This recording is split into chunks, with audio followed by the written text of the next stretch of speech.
بالله من الشيطان الرجيم. بسم الله الرحمن الرحيم.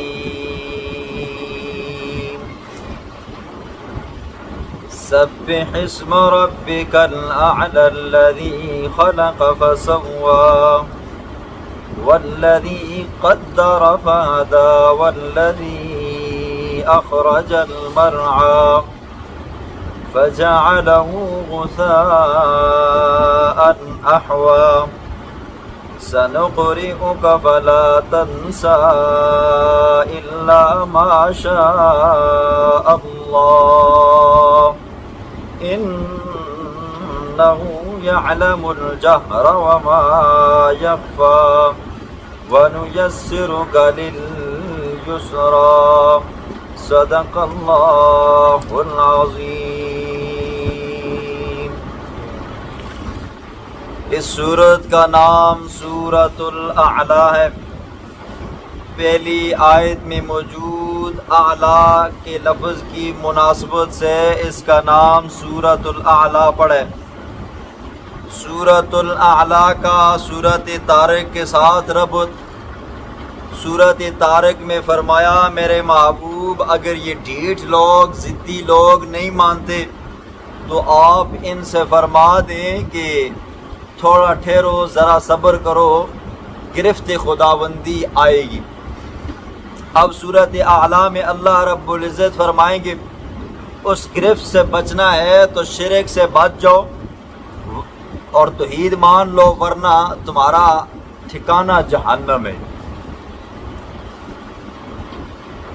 سورۃ اعلیٰ کا شان نزول مفسرین نے یہ لکھا ہے کہ جب پیغمبر علیہ الصلوۃ والسلام کے اوپر پہ در پہ لگاتار قرآنی آیات کا نزول ہونا شروع ہوا، اسی طرح آپ صلی اللہ علیہ وسلم کے اوپر غیب کے اثرات واضح ہونا شروع ہوئے، تعلیمات عام ہوئی، تو اللہ کے پاک پیغمبر کے دل کے اندر یہ خوف آیا کہ کہیں ایسا نہ ہو کہ میں یہ قرآن بھول جاؤں. تو اللہ رب العزت نے اپنے محبوب پیغمبر کو تسلی دی، سنقرئک فلا تنسا، پڑھائیں گے بھی ہم اور آپ کی زبان سے ادا بھی ہم کروائیں گے، آپ بھولیں گے نہیں. ہاں جو اللہ چاہے گا وہ آپ بھول جاؤ گے وگرنہ نہیں. جب یہ آیت یہ سورۃ کریمہ نازل ہوئی تو اللہ کے پاک پیغمبر بڑے خوش ہوئے. تو حضور صلی اللہ علیہ وسلم اس سورت کو اپنا محبوب بنایا کرتے تھے. اکثر اوقات عشاء کی وطروں کے اندر اس سورت کو پڑھا کرتے تھے اور اسی طرح جمعے کی نماز کے اندر، عیدین کی نماز کے اندر اس سورت کو پڑھا کرتے تھے. دوسری رکعت میں سورۃ غاشیہ آتی ہے اس کو پڑھا کرتے تھے. یہ حضور صلی اللہ علیہ وسلم کو اس اعتبار سے بات. اعلیٰ کی خصوصیت یہ ہے اگر کسی بندے کو بواسیر کی بیماری ہو، وہ بندہ اس سورت کو پڑھ کر پانی پر دم کر کے پیتا رہے، انشاءاللہ العزیز اس کی بواسیر کی بیماری ختم ہو جائے گی. بسم اللہ الرحمن الرحیم. سبح اسم ربک الاعلیٰ. میرا سونا محمد الرسول اللہ پاکی بیان کر اپنے رب کے نام کی، اعلیٰ جو بلند و بالا ہے. خطاب پیغمبر علیہ الصلوۃ والسلام کو ہے، حکم تمام مومنین کو ہے. او ایمان والو اللہ کی پاکی بیان کرو، اپنے رب کا نام لیا کرو جو کہ عجیب بلند و بالا ہے. روایت میں آتا ہے جب یہ آیت کریمہ نازل ہوئی نا سبح اسم ربک الاعلیٰ، تو اللہ کے پاک پیغمبر نے فرمایا اجعلوها فی سجودکم، اس کو اپنے سجدوں کے اندر رکھو، سجدوں کے اندر سبحان ربی الاعلیٰ یہ پڑھا کرو. اور جب صورت واقعہ کی سبح بسم ربک العظیم نازل ہوئی تو اللہ کے پاک پیغمبر نے فرمایا اجعلوها فی رکوعکم، آپ نے رکوع کے اندر اس آیت کو پڑھ لیا کرو. یہاں پر ایک مسئلہ بھی سن لو، رکوع کے اندر اور اسی طرح سجدے کے اندر تسبیحات کی تعداد کتنی ہے؟ 3 مرتبہ تسبیحات پڑھنا یہ کیا ہے جی؟ سنت ہے. 3 سے زیادہ 5 مرتبہ پڑھتا ہے، 7 مرتبہ پڑھتا ہے تو یہ کیا ہے جی؟ مستحب ہے. اگر کوئی بندہ نہیں بھی پڑھتا، یا یہ ہے کہ کم پڑھتا ہے، 2 پڑھتا ہے، 1 پڑھتا ہے، یا یہ ہے کہ بالکل پڑھتا ہی نہیں ہے، یہ مکروہ تنزیہ ہے لیکن نماز ہو جاتی ہے، ٹھیک ہے۔ پھر اسی طرح رکوع ہے جی اطمینان سے کرنا چاہیے، قیام اور تعدیل ارکان بھی فرض ہیں جی۔ بندہ کھڑا ہو تو کھڑا ہونے کے بعد آرام سکون کے ساتھ جو دعا منقول ہے جی، بندہ انفرادی نماز پڑھ رہا ہو پھر تو اس کے پاس ٹائم ہوتا ہے، لیکن اگر امام کے پیچھے پڑھ رہا ہو تو وہاں پر اگر ٹائم مل جائے نا جی تو پھر اس کے بعد سمع اللہ لمن حمدہ کہنے کے بعد کہہ دے بندہ جی ربنا لک الحمد، آگے وقت ملتا ہے تو کہ حمدن کثیرن طیبن مبارکن فی پڑھ لیا کرے جی، ٹھیک ہے۔ لیکن عام طور پر آپ دیکھتے ہو جی مقتدیوں کی حالت یہ ہوتی ہے ان کی بریکیں فیل ہو جاتی ہیں، امام سے پہلے چلے جاتے ہیں جی، بس پتہ نہیں کہاں بھاگنا ہوتا ہے جی۔ آپ نے یہ مسئلہ بھی کئی مرتبہ، یہ حدیث بھی کئی مرتبہ سنی ہے، اللہ کے پاک پیغمبر نے فرمایا اما یخشا احدکم ان یحول اللہ رأسہ رأس حمار او صورت حمار، ٹھیک ہے۔ اللہ کے پاک پیغمبر نے فرمایا کیا تم میں سے کسی کو ڈر نہیں لگتا، امام سے پہلے جاتے ہو کہیں ایسا نہ ہو اللہ تمہاری شکل کو بندر بنا دے، کہیں ایسا نہ ہو جائے کہ تمہاری شکل کیا ہو جائے جی خنزیر بن جائے۔ یہ واقعہ جب یہ حدیث میں نے بیان کی تھی تو وہاں پر ایک میں نے واقعہ بھی بیان کیا تھا، ایک بہت بڑے محدث کا عالم کا جی، ٹھیک ہے، اس نے اس حدیث کو آزمایا تھا پھر اس کی یہ حالت بن گئی تھی۔ اس لیے امام سے پہلے جانے کی کوشش مت کیا کرو جی، ٹھیک ہے۔ پھر بعض ایسے ہوتے ہیں جو سجدے میں پہلے تو ایک دم میں امام سے پہلے بھاگتے ہیں، سجدے میں چلے جاتے ہیں اور پھر وہاں سے ان کو جیک لگانا پڑتا ہے جی اوپر اٹھنے کے لیے۔ یاد رکھیں اذا کبر الامام فکبروا، جب امام اللہ اکبر کہے تو پھر مقتدی کہے جی فکبروا، واذا رکع فرکعوا، جب امام رکوع کرے تو پھر رکوع کیا کرو، واذا سجد، جب امام سجدہ کرے تو فسجدوا، پھر اس کے بعد کیا کیا کرو جی سجدہ کیا کرو۔ اگر کوئی بندہ امام سے پہلے سلام پھیر دیتا ہے تو اس کی نماز ہی نہیں ہوتی، امام سے پہلے نیچے جانے کی کوشش مت کیا کریں۔ الذی خلق فسوا، اللہ وہ ذات ہے خلق جس نے انسانوں کو پیدا کیا، خلق کل شیء، ہر چیز کو پیدا کیا، صرف پیدا نہیں کیا فسوا، پھر اللہ نے اس کو درست بھی بنایا۔ دیکھو اللہ نے انسانوں کو، حیوانوں کو، چرند کو، پرند کو، درند کو، یہ روئی زمین کو، آسمانوں کو، یہاں پر بسنے والی ہر ایک مخلوق کو کس نے بنایا؟ اللہ نے بنایا۔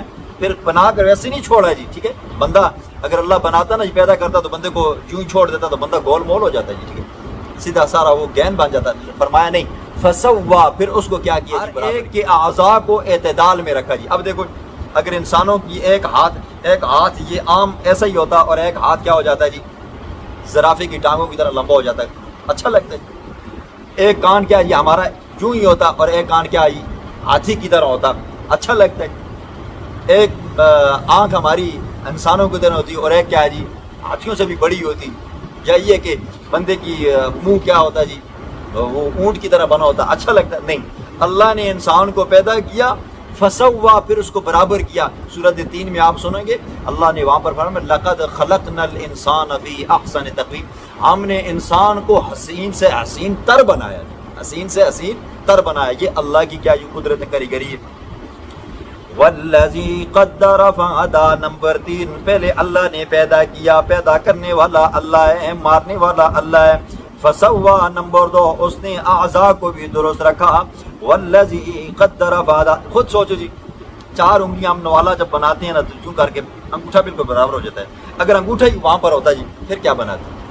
اللہ نے اعتدال کے ساتھ بنایا اور ہر جوڑ کے اتنا حسین و جمیل بنایا، بندہ خود دیکھ کر کہتا ہے ماشاءاللہ جی، ٹھیک ہے۔ اور ایک انگلی اگر لمبی ہوتی ہے، ایک ہاتھ لمبا ہوتا ہے جی، ٹھیک ہے، ایک ٹانگ لمبی ہوتی بندے کی، بندہ کیا کرتا ہے؟ نہیں، اللہ نے ہر انسان کو اعتدال میں بنایا، الا ماشاءاللہ کوئی اگر ایسا اکا دکا ہو جائے تو ہو جائے، ورنہ یہ ہے کہ اکثری طور پر اللہ نے انسان کو بہترین بنایا۔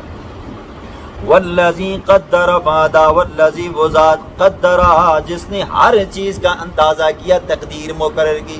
انسان کے آنے کا وقت، اس کے کھانے کا، اس کے پینے کا، اس کے اٹھنے کا، اس کے جاگنے کا، اس کی خوشی کا، اس کے غم کا، اس کے دنیا سے جانے کا، اللہ نے یہ بھی وقت مقرر کیا۔ فہدی، پھر اللہ نے اس کی رہنمائی کی جی، ٹھیک ہے۔ انسان بچہ جب پیدا ہوتا ہے نا جی، اس کو کس نے سکھایا جی؟ ماں اٹھاتی ہے، چھاتی کے قریب کرتی ہے تو بچہ کیا کرتا ہے جی؟ پستان کے ساتھ منہ لگاتا ہے، چسکی لگاتا ہے تو کیا ہو جاتا ہے جی؟ دودھ آنا شروع ہو جاتا ہے۔ بچے کو کس نے سکھایا؟ یہ تمہاری ماں کا پستان ہے، اس کے ساتھ چسکی لگاؤ گے تو وہاں پر آپ کو دودھ ملے گا۔ اسی طرح گائے کا بچہ ہے جی، ٹھیک ہے، اس کو جیسے ہی پیدا ہوا کھڑا کرو تو سیدھا ماں کی وہ کھیری کی طرف، پستانوں کی طرف بھاگتا ہے۔ بھینس کا بچہ ہے جی، ٹھیک ہے، جیسے ہی پیدا ہوتا ہے اگر وہ کھڑا ہونے کا قابل ہے، اس کو اٹھا کے دریا میں پھینکو، سمندر میں نہ، وہ تیرنے لگ جاتا ہے۔ اسی طرح مرغی کا بچہ ہے جی، ٹھیک ہے، انڈے سے جیسے ہی باہر نکلتا چوزا تو وہ کیا جی، چونچے مارنے کی کوشش کرتا ہے جی۔ اللہ نے ہر چیز کو شعور عطا فرمایا۔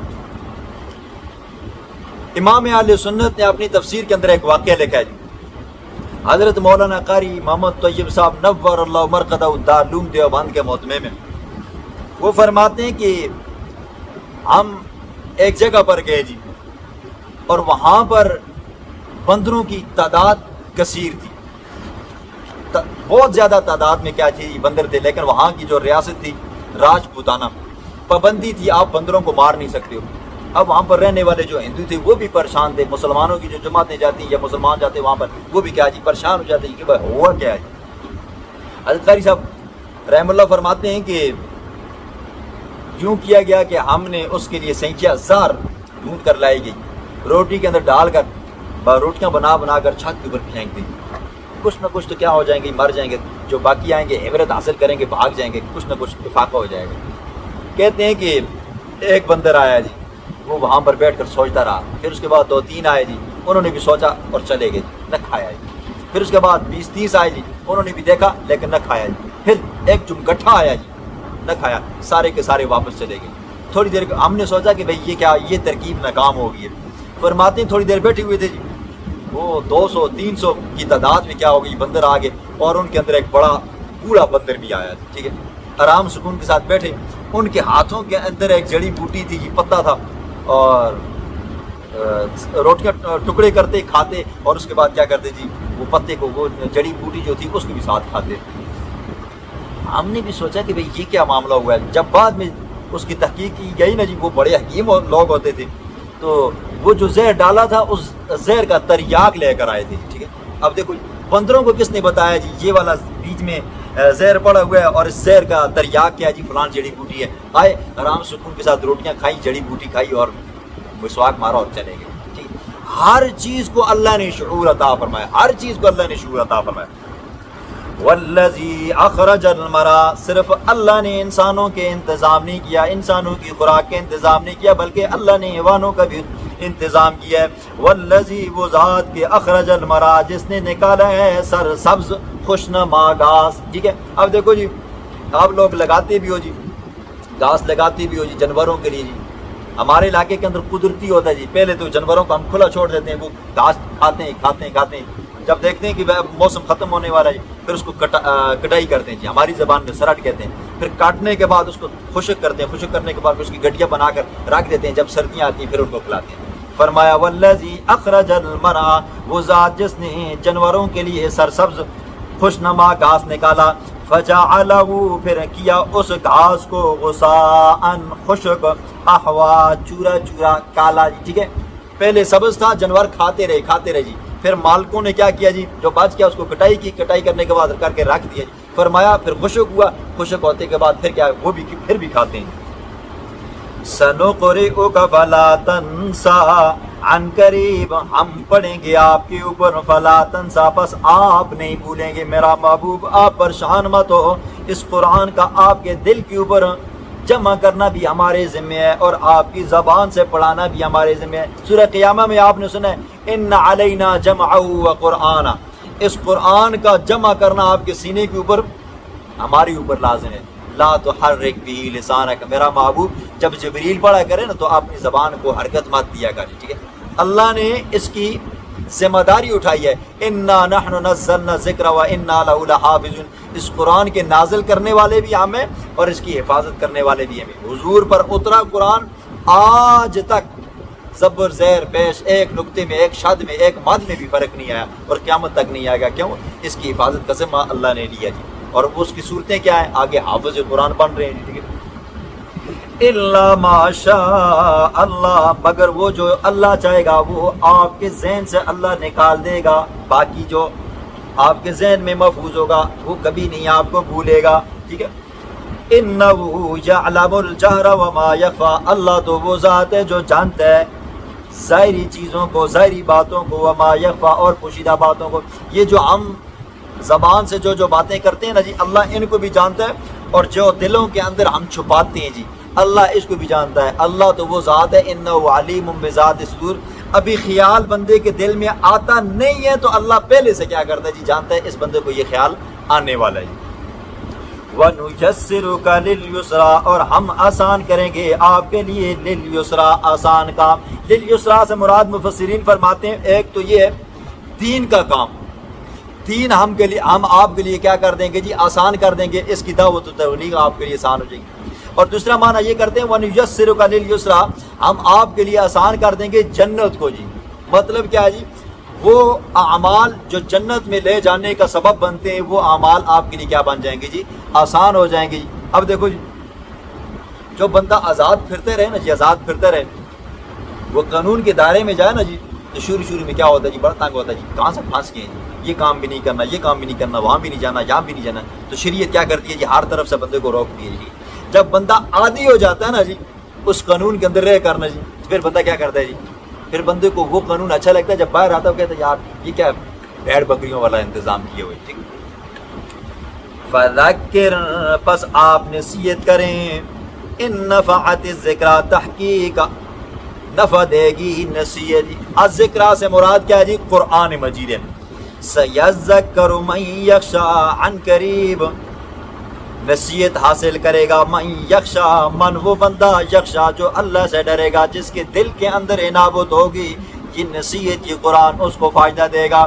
وَيَتَجَنَّبُهَا الْأَشْقَىٰ، اور دور رہے گا اس قرآن سے، الاشقا، بدبخت انسان، بد نصیب انسان۔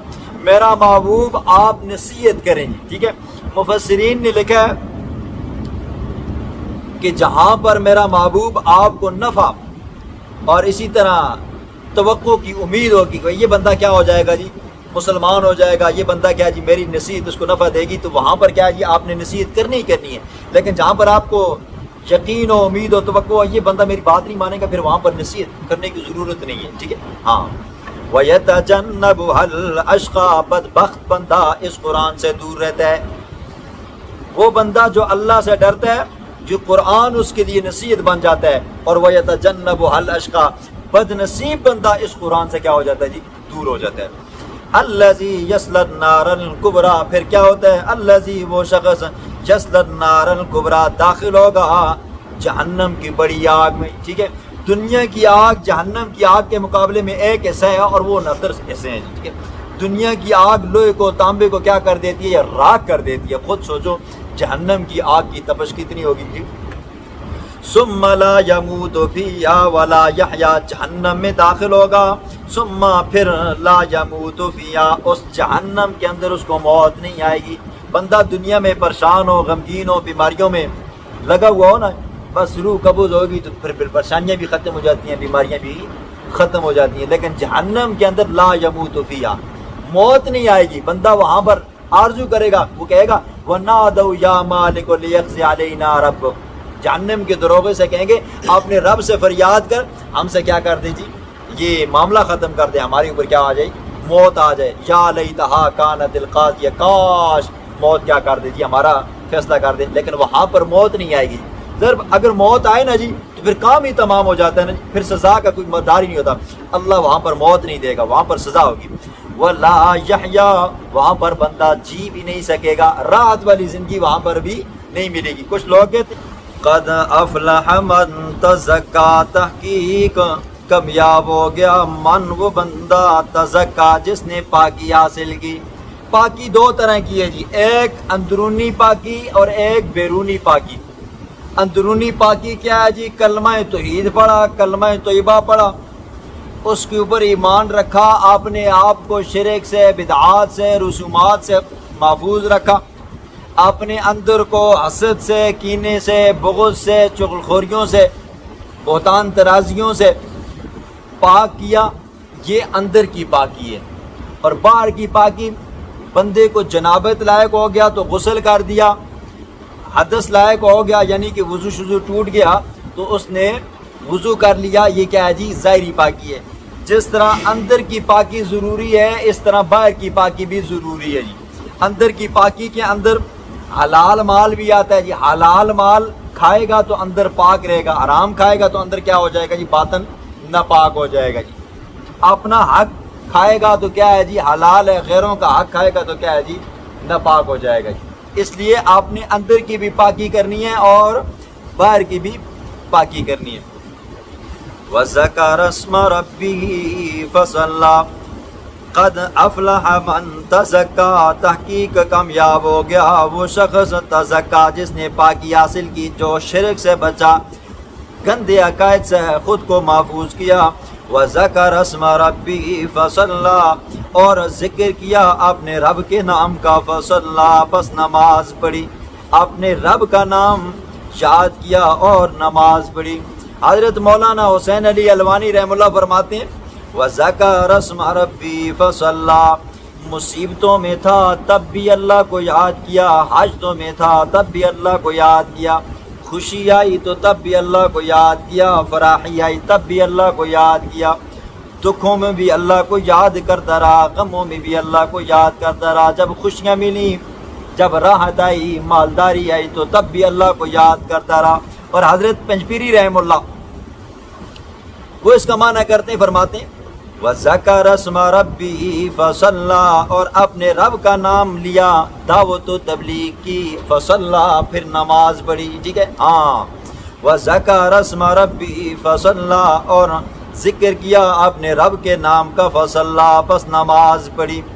بل تؤثرون الحیات الدنیا ہونا تو یہ چاہیے اپنے اندر کی پاکی بھی بندہ کرے، باہر کی پاکی بھی کرے، ہر وقت اللہ اللہ کرے، اللہ کا حق ادا کرے نماز کی صورت میں. لیکن تم لوگ بلکہ تؤثرون الحیات الدنیا تم ترجیح دیتے ہو دنیا کی زندگی کو. ٹھیک ہے ہاں. اس دنیا کے اندر ہمارا کچھ بن جائے جی. ٹھیک ہے بندہ جتنی مرضی دولت کما لے نا جی، ڈھیر سے دولت. حدیث میں آتا ہے جی الدنیا حلوۃ حضرۃ جی، یہ دنیا بڑی سرسبز و شاداب ہے.